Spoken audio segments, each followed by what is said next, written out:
Scientology, the organisation, and independent Scientology, in your own words? Independent Scientologists are made up of many, many people. I would say it's ex-Scientologists who are really interested in, and not all of them are practicing Scientology. I mean, I don't get receive counseling anymore because I don't feel I need it, but some people do. And I don't read. I'm not forced to go on course or study or follow any dogma. I have a Scientology library at home. I haven't read it all. I just, if I'm interested, I'll just pick up a book and read it. And if there's a piece of Scientology technology I feel, oh, why don't I try that and see if that works? And it's okay for me to say, well, I don't really like that piece of the tech. I'm not going to use that. And I don't agree with that. I'm not going to use that. But I really like the spit. I'm going to use the spit. And then it's kind of like, well, that's Scientology, and I'm using Scientology, and it's not hurting anybody. That compared to the corporate organized religion, there is no real way you compare. One's a corrupt criminal organization, and one is something you can do whatever you want to do with it. It's up to you.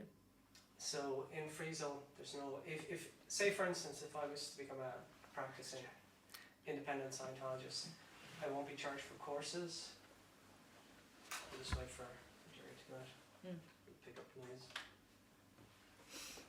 Could I kill the lights just to get consistency? Sorry. You're very professional. Okay, trying to be anyway. You're doing fabulous.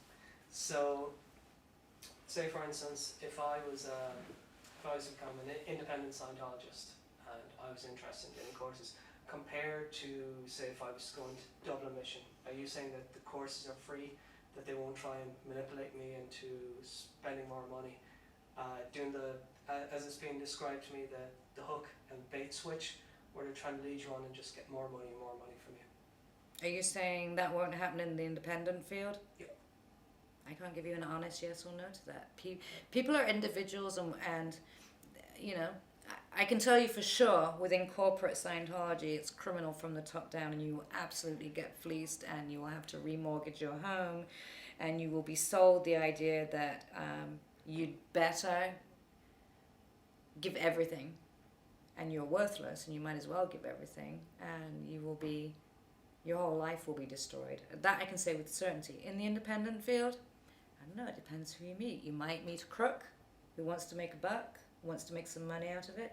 You might meet an honest person that says, oh, you're having problems? Sit down, let's try this out. So that's really my answer to that. No problem. So in terms of just to get a bit of understanding about Free Zone Scientology, it's not an organisation structured like the corporate Scientology. Oh no, it's mad out there.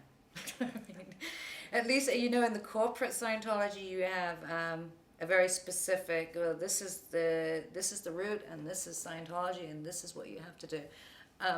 Is that a good thing?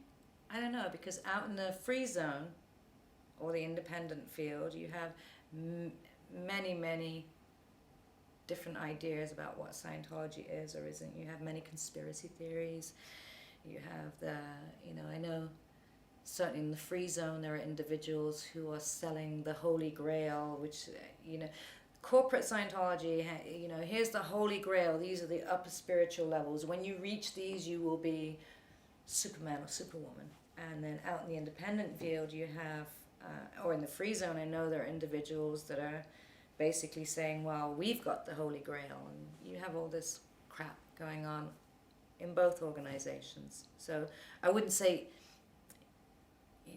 religion is a valuable commodity, and freedom, spiritual freedom, eternal life, what kind of value can you put on that? And there are criminals within corporate Scientology who will sell it to you, and there are criminals within the free zone and independent Scientology who will sell that to you. Individuals are individuals. There are also honest people in the independent movement who won't do that. And there are honest people within corporate Scientology that don't realize they're a part of that. I mean, all of these organizations are built up with individual people. I mean, it's minefield. You find your own way, but I guess in the free zone and in the independent zone, in the independent field, regardless of what's out there, you have a choice. Even if somebody comes from the free zone and says it's going to cost you $20,000 to get your spiritual freedom, if you're stupid enough to hand over that money, you can. But nobody's going to force you to do it or say you're obliged to do it. Whereas in corporate Scientology, it's your duty to remortgage your house and give your kids to the cult and sacrifice any viable happiness or enjoyment you can have from life. You're not entitled to that. And there's a very big difference between the two.